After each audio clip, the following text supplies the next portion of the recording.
Hello, जय हिंद, नमस्कार दोस्तों। आप सभी का स्वागत है आपके अपने YouTube channel mission target classes में।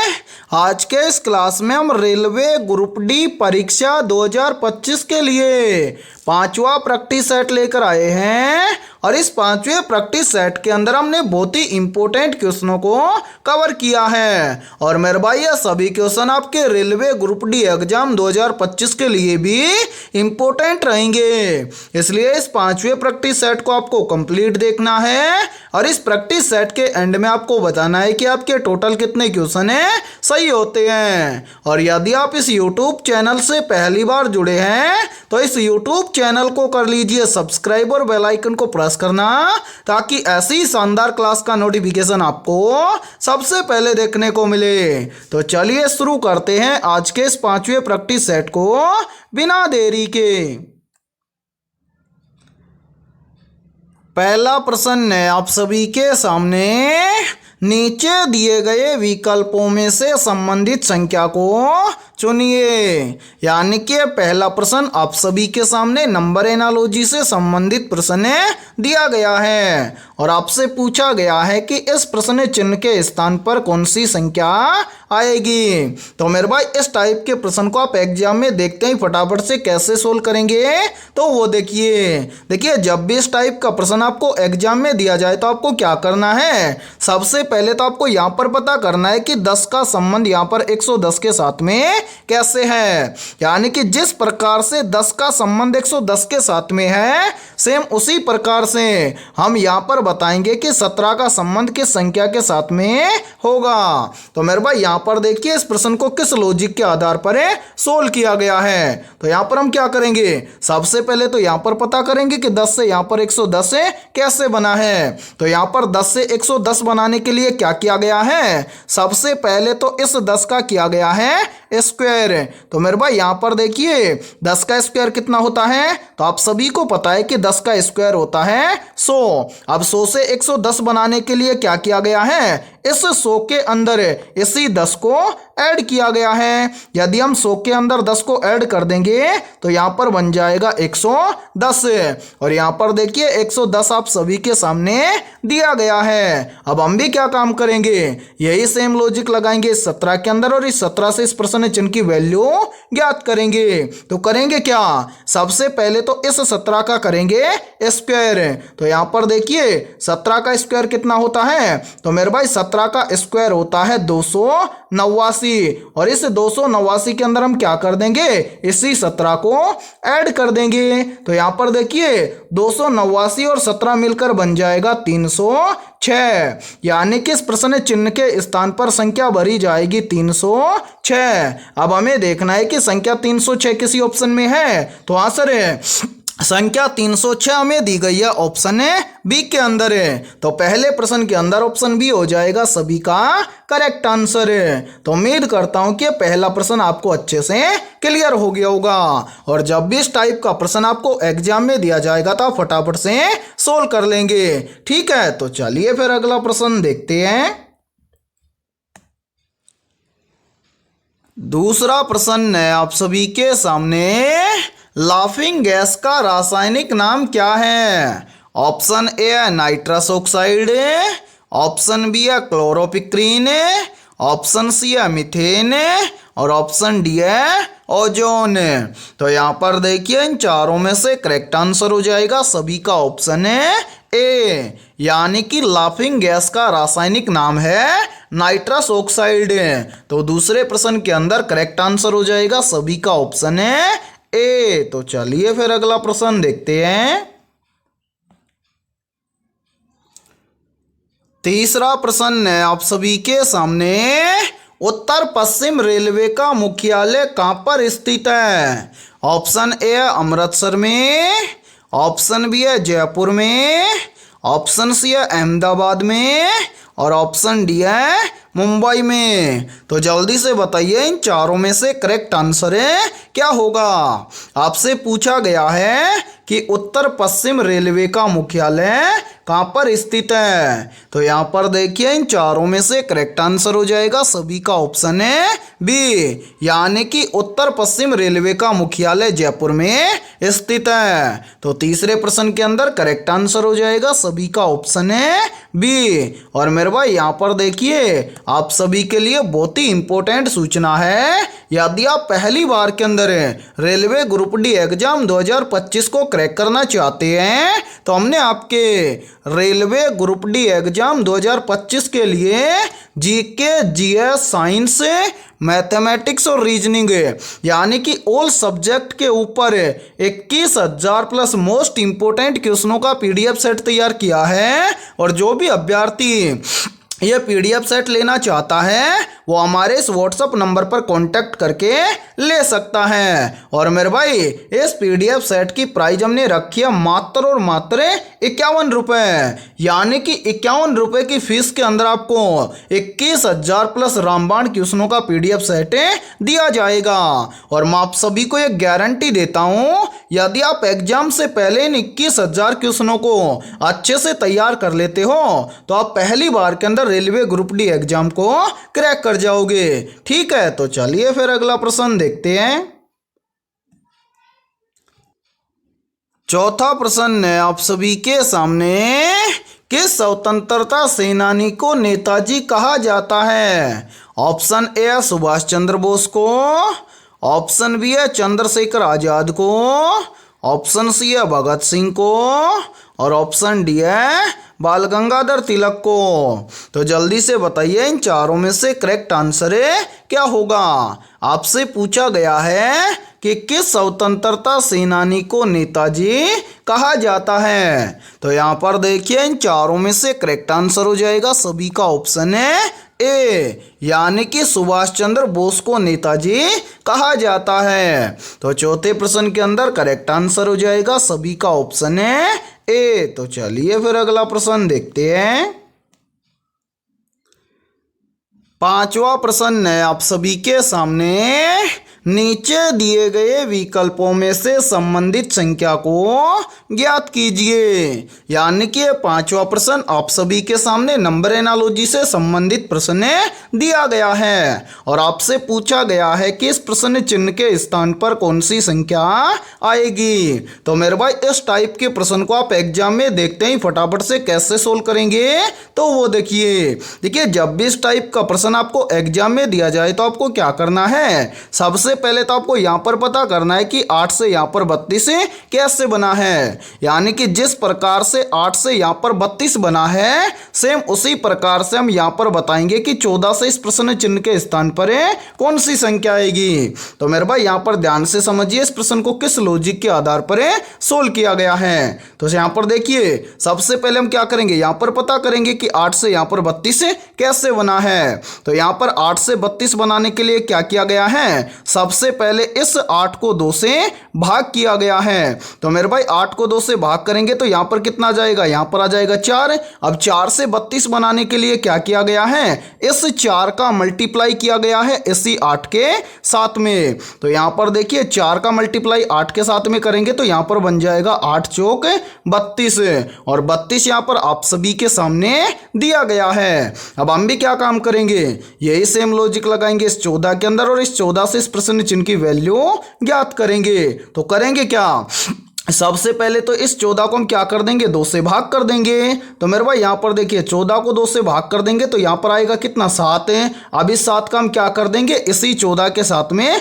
मल्टीप्लाई कर देंगे। तो यहां पर देखिए यदि हम 7 का मल्टीप्लाई 14 के साथ में करेंगे तो यहां पर बन जाएगा 14 सत्या के 98, यानी कि इस प्रश्न चिन्ह के स्थान पर संख्या भरी जाएगी 98। अब हमें देखना है कि संख्या 98 किसी ऑप्शन में है। तो आंसर है संख्या 98 में दी गई है ऑप्शन बी के अंदर है। तो पांचवें प्रश्न के अंदर ऑप्शन बी हो जाएगा सभी का करेक्ट आंसर है। तो उम्मीद करता हूं कि पांचवा प्रश्न आपको अच्छे से क्लियर हो गया होगा और जब भी इस टाइप का प्रश्न आपको एग्जाम में दिया जाएगा तो आप फटाफट से सोल्व कर लेंगे। ठीक है, तो चलिए फिर अगला प्रश्न देखते हैं।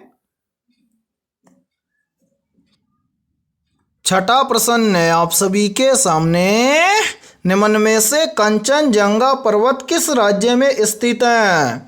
ऑप्शन ए है उत्तराखंड राज्य में, ऑप्शन बी है सिक्किम राज्य में, ऑप्शन सी है हिमाचल प्रदेश राज्य में और ऑप्शन डी है जम्मू कश्मीर राज्य में। तो यहाँ पर देखिए इन चारों में से करेक्ट आंसर हो जाएगा सभी का ऑप्शन है बी, यानी कि कंचनजंगा पर्वत सिक्किम राज्य में स्थित है। तो छठे प्रश्न के अंदर करेक्ट आंसर हो जाएगा सभी का ऑप्शन है बी। तो चलिए फिर अगला प्रश्न देखते हैं। सातवां प्रश्न है आप सभी के सामने, नीलगिरी पर्वतमाला की सबसे ऊंची चोटी कौन सी है? ऑप्शन ए है अनाईमुड़ी, ऑप्शन बी है दूधा बेटा, ऑप्शन सी है अमरकंटक और ऑप्शन डी है महेंद्रगिरी। तो जल्दी से बताइए इन चारों में से करेक्ट आंसर क्या होगा। आपसे पूछा गया है कि नीलगिरी पर्वतमाला की सबसे ऊंची चोटी कौन सी है? तो यहाँ पर देखिए इन चारों में से करेक्ट आंसर हो जाएगा सभी का ऑप्शन है बी, यानी कि नीलगिरी पर्वतमाला की सबसे ऊंची चोटी है दोदा बेटा। तो सातवें प्रश्न के अंदर करेक्ट आंसर हो जाएगा सभी का ऑप्शन है बी। तो चलिए फिर अगला प्रश्न देखते हैं। आठवां प्रश्न है आप सभी के सामने, वांगला उत्सव किस राज्य में मनाया जाता है? ऑप्शन ए है मेघालय राज्य में, ऑप्शन बी है त्रिपुरा राज्य में, ऑप्शन सी है गुजरात राज्य में और ऑप्शन डी है केरल राज्य में। तो यहाँ पर देखिए इन चारों में से करेक्ट आंसर हो जाएगा सभी का ऑप्शन है ए, यानी कि वांगला उत्सव मेघालय राज्य में मनाया जाता है। तो आठवें प्रश्न के अंदर करेक्ट आंसर हो जाएगा सभी का ऑप्शन है ए। तो चलिए फिर अगला प्रश्न देखते हैं।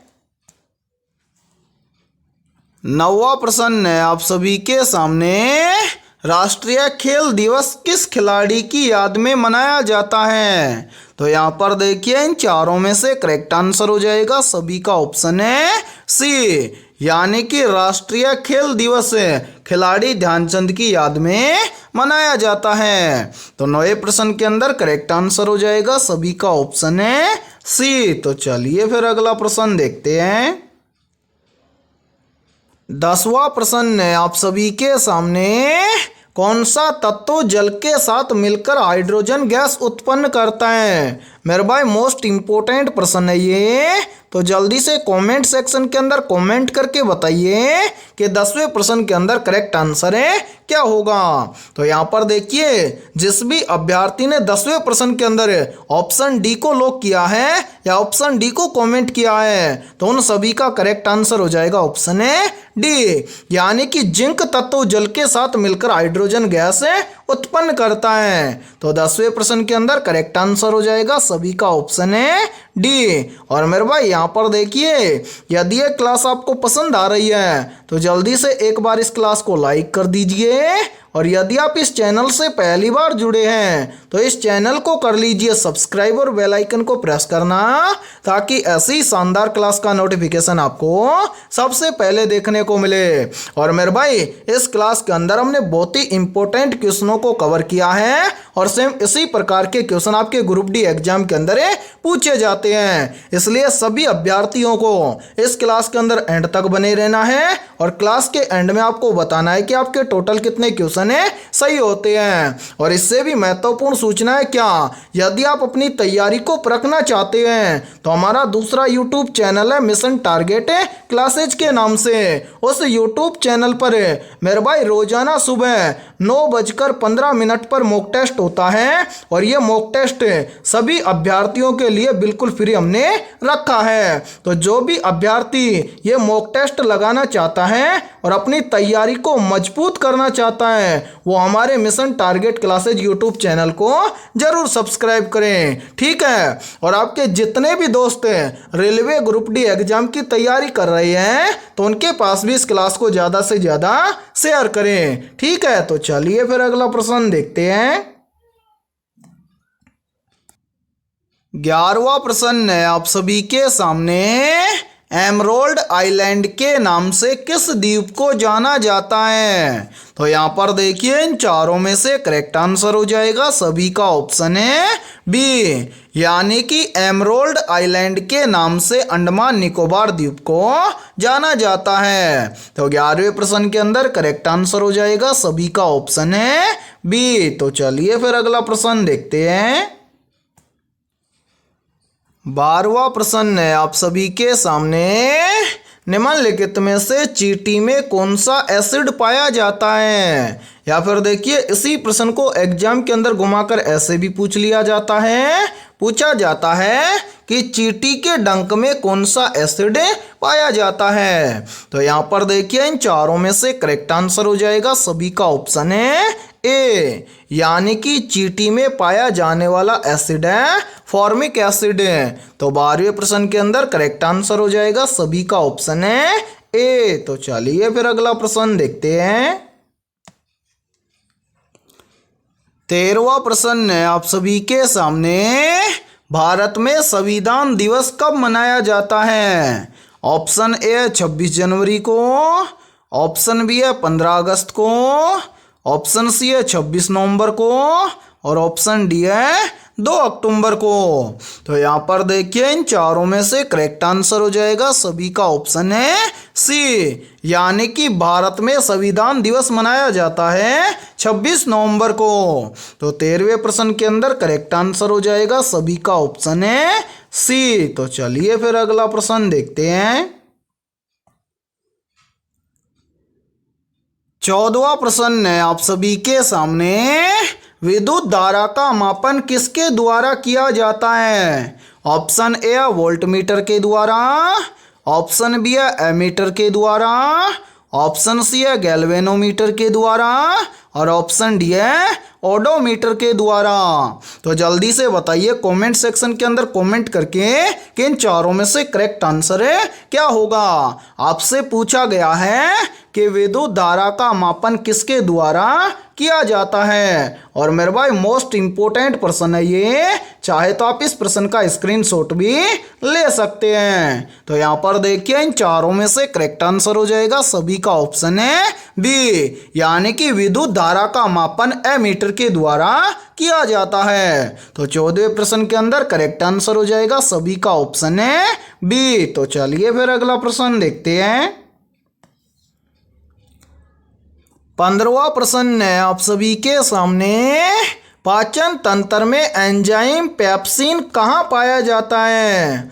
ऑप्शन ए है यकृत में, ऑप्शन बी है आमाशय में, ऑप्शन सी है छोटी आंत में और ऑप्शन डी है बड़ी आंत में। तो यहाँ पर देखिए इन चारों में से करेक्ट आंसर हो जाएगा सभी का ऑप्शन है बी, यानी कि पाचन तंत्र में एंजाइम पेप्सिन आमाशय में पाया जाता है। तो 15वें प्रश्न के अंदर करेक्ट आंसर हो जाएगा सभी का ऑप्शन है बी। तो चलिए फिर अगला प्रश्न देखते हैं। 16वां प्रश्न है आप सभी के सामने, निम्न में से डीडीटी की खोज किसने की थी? तो यहाँ पर देखिए इन चारों में से करेक्ट आंसर हो जाएगा सभी का ऑप्शन है सी, यानी कि डीडीटी की खोज की थी डॉक्टर पॉल मूलर ने। तो 16वें प्रश्न के अंदर करेक्ट आंसर हो जाएगा सभी का ऑप्शन है सी। तो चलिए फिर अगला प्रश्न देखते हैं।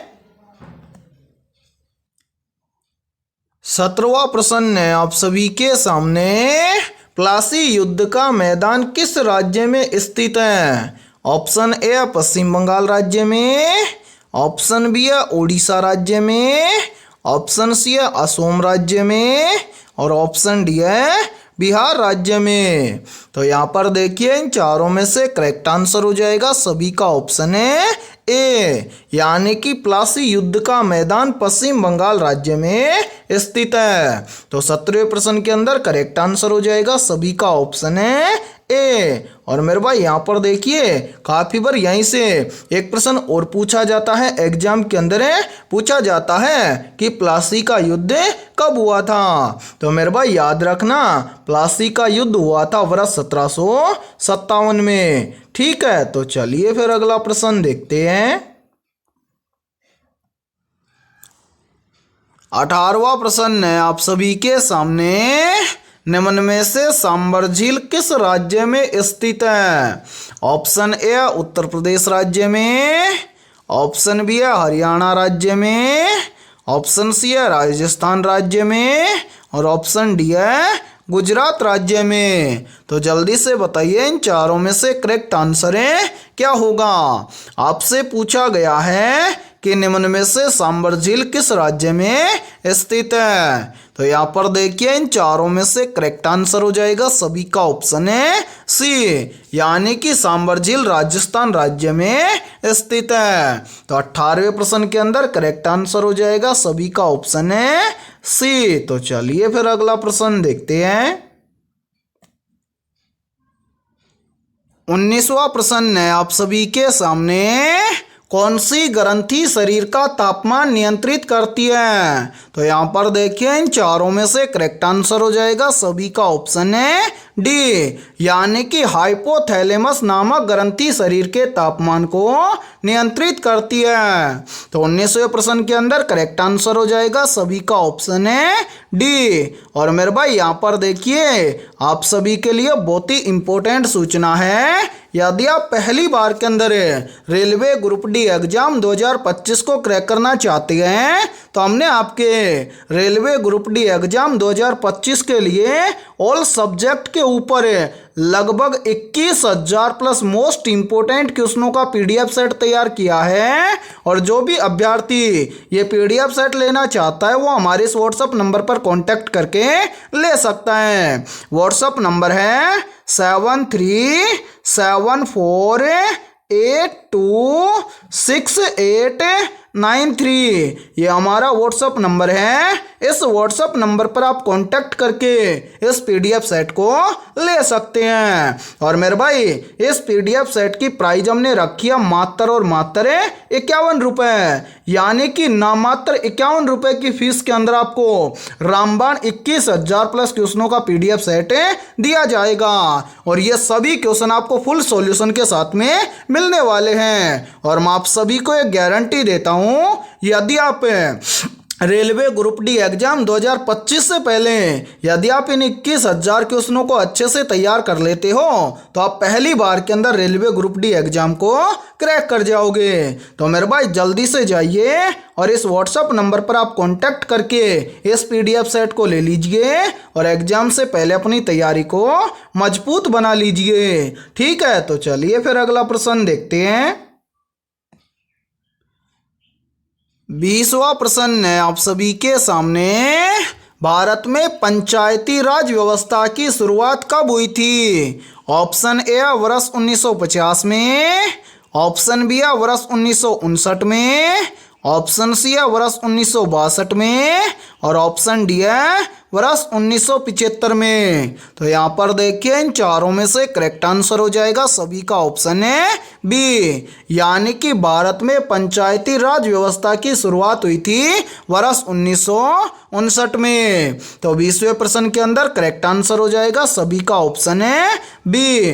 तो मेरे भाई आज के इस क्लास के अंदर इतना ही। यदि ये क्लास आपको पसंद आई है तो जल्दी से एक बार इस क्लास को लाइक कर दीजिए। और यदि आप इस चैनल से पहली बार जुड़े हैं तो इस चैनल को कर लीजिए सब्सक्राइब और बेल आइकन को प्रेस करना, ताकि ऐसी शानदार क्लास का नोटिफिकेशन आपको सबसे पहले देखने को मिले।